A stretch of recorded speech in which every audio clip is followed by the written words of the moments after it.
আজকে অনেকদিন পর ভিডিও করতে বসলাম। মাঝখানে বাজার আপরাইজিং হলো, দেন ডাবল টপ ক্রিয়েট করে টেকনিক্যালি হোক আর যুদ্ধের কারণেই হোক, বাজার নর্মালি এত পড়ার কথা না, কিন্তু হয়তো বা সামহাও অতিরিক্ত সেল প্রেশার বা যুদ্ধ বা ঈদের আগ মুহূর্তে মানুষের প্যানিক সেলের জন্য বাজারে স্ট্রেট 5,600 থেকে অলমোস্ট 5,000 পয়েন্টে প্রায় 600 পয়েন্ট কারেকশন হয়েছে। বাট 600 পয়েন্ট থেকে বাজার বলা চলে যে ডাইরেক্ট ইউটার্ন নিয়ে 5,003 থেকে আবার এখন ক্লোজ হয়েছে 5,381। সো বাজার নেক্সট হাই লেভেল হয়তোবা 5,600 ব্রেক করে 6,000 লেভেল পর্যন্ত যাওয়ার একটা পসিবিলিটি রয়েছে। যদিও এটা এক দুই দিনের জন্য না, হয়তোবা নেক্সট জুন পর্যন্ত বাজার পজিটিভ ট্রেন্ডে থাকবে। আর যারা পেনিক্সেল দিয়েছিলেন, তো আসলে আহ, যুদ্ধ লেগেছে, ওয়ার্ল্ড ওয়াইড ইকোনমি ভোলাটাইল অবস্থায় রয়েছে। গোল্ডের প্রাইস যদি দেখি আমরা, গোল্ড মার্কেট প্রতিনিয়ত আপস এন্ড ডাউন করতেছে।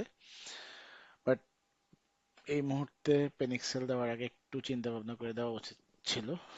যে শেয়ারটা হয়তো বা আপনি 20% লসে বিক্রি করেছেন বা কম প্রফিটে বিক্রি করেছেন, ওই শেয়ারগুলি কিন্তু অলমোস্ট আবারও 10 থেকে 15% গ্যাপ দিয়ে দিয়েছে।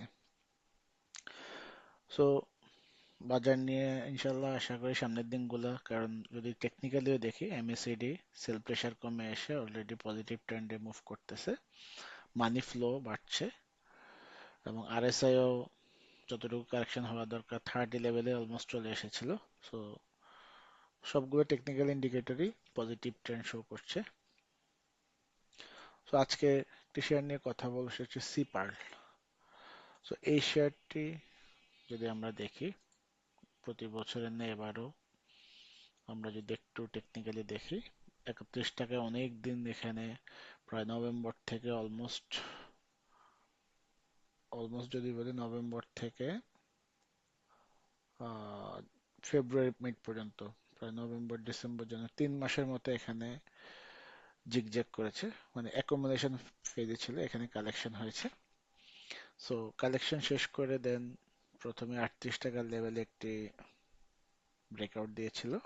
আমরা যদি দেখি, এই যে সুন্দর ব্রেকআউট দিয়েছিল 36, দেন পরদিন একটু কমে আবার 38 লেভেল পর্যন্ত ব্রেকআউট দিয়েছে। দেন যেখানে ভয়টা লাগিয়েছে সবাইকে, যুদ্ধের বাজারও বাজার পজিটিভ, নেগেটিভের বাজারও সিপার পজিটিভ, বাট যখন বাজার পজিটিভ হলো তখন সিপার অলমোস্ট আবার 37 থেকে 34 লেভেল পর্যন্ত অলমোস্ট 8% কমিয়ে, এই যে যদি এই দিনের মার্কেটটা দেখি, 8% কমিয়ে 34 লেভেলে নিয়ে এসেছিল। বাট আসলে এই ক্যান্ডেলটি ক্রিয়েট করেছে পেনিক সেল বা যারা ডিস্টার্ব করবে তাদেরকে বের করার জন্য, কারণ যারা 32-33 লেভেলে রয়েছে, যখন দেখছে যে এখানে একটা বড়, এটাকে বলা চলে যে মানে ব্রেকআউটে দিয়ে দিয়েছে নেগেটিভ ভাবে। সো বাট এটা আসলে একটা ডেড ক্যাট বাউন্সই বলা চলে, কারণ এখান থেকে দেখেন আবার সাপোর্ট পেয়ে না, সাপোর্ট নিয়ে সে উপরে গেছে, এবং আজকে গিয়ে সে 41-40 পর্যন্ত উঠে পিনবার, বা যদি বলি এই যে যদি দেখেন সেল প্রেসার ছিল আজকে বলা চলে। সো যখনই এই ধরনের ক্যান্ডেল উপরে গিয়ে দেখা যাবে, মোস্টলি এটা সেল ক্যান্ডেলই বলা চলে, কারণ আমরা যদি একটু প্রিভিয়াস হিস্ট্রি দেখি সিপারলার, এই যে যদি এখানে উপরে গিয়ে দেখি, এই যে সেল, দেন উপরে গিয়ে এই যে রেড কালার সেল। সো উপরে গিয়ে যদি এই ধরনের ক্যান্ডেল ক্রিয়েট করে, রেড হোক আর গ্রিন হোক, নর্মালি সেলই ইন্ডিকেট করে। আমরা যতগুলো শেয়ারই দেখবো, উপরে গিয়ে নর্মালি এই ধরনের ক্যান্ডেলগুলো সেল প্রেসারকে বেশি ইন্ডিকেট করে, যদি এক্সট্রিম লেভেলের কোনো বাই প্রেসার বা একদম কন্ট্রোল শেয়ার না হয়। তবে আমার কাছে মনে হয় না সিপাল আগের প্যাটার্ন অনুযায়ী এই লেভেল থেকে ডিরেক্ট একদম 50-এর লেভেলে নিয়ে যাবে। সো এখান থেকে হয়তো বা আবারও 15 থেকে 20% মতো গ্যাপ দিতে পারে, যদি আমরা আগের প্যাটার্ন গুলো দেখি। এই যে এখানে এনে 54 টাকায় এনে 52, বা এই যে এখানে যদি দেখি 61টাকায় এনে আবার 48 টাকা নিয়ে এসেছিল। এখানেও যদি যখন আপরাইজিং হয়, এই যে এখান থেকে ফেব্রুয়ারি, সেম প্যাটার্ন অলমোস্ট, এই যে 42 টাকায় এনে আবার একটাকে যে 34 টাকার লেভেল পর্যন্ত এনেছিল, যদিও এদিন আবার ডিরেক্ট ইউটার্ন নিয়েছে বলা চলে। সো এই লেভেল থেকে 42 থেকে অলমোস্ট যদি বলি 36 লেভেল এনেছিল, 36 থেকে দেখেন আবার সে 46 লেভেল বা 48 লেভেল, অলমোস্ট 10 টাকার মতো গ্যাপ, 10 থেকে 12 টাকা। আবার এখানে 48 লেভেল থেকে 200-এ রেজিস্ট্যান্সের মতো ক্রিয়েট করে আবার 42 লেভেল পর্যন্ত এনেছে। সো আস্তে আস্তে এভাবে সেম প্যাটার্ন এবারও ক্রিয়েট করেছে। So আজকে এইভাবে যদি দেখে দেখেন সেম।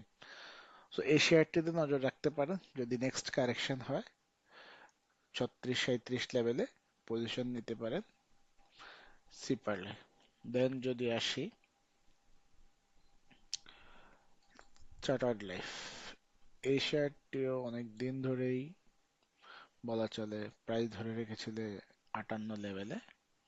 সো খুব বেশি বাড়ে নাই, আবার এটাকে 46 লেভেলে, যদিও ওই দিন খুব বেশি শেয়ার ট্রেড হয় না, একটি শেয়ার ট্রেড হয়েছে দেখলাম। বাট এই শেয়ারটিও পটেনশিয়াল রয়েছে। আমি যদি বলি আশা করতেছি নেক্সট 2 to 3 মান্থের ভিতরে এই শেয়ারটি তো ভালো একটি মুভমেন্ট আসতে পারে, কারণ তার হিস্ট্রি যেটা বলতেছে, এবং এমসিডি যদি দেখি পজিটিভ ভাবে মুভ করতেছে। শর্ট টার্মের জন্য যদিও হয় তাও হয়তো বা 5 থেকে 7 টাকার মতো গ্যাপ পেতে পারেন।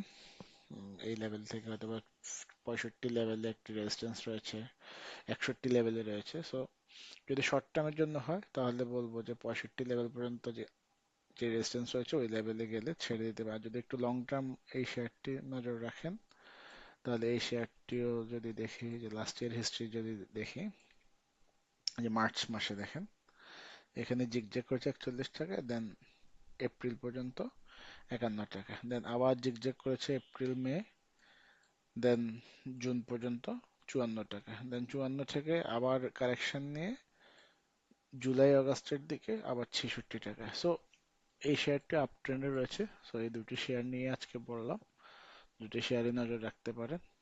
সামনে নতুন নতুন শেয়ার নিয়ে ভিডিও দেওয়ার চেষ্টা করব। সবাই ভালো থাকবেন। সালাম আলাইকুম।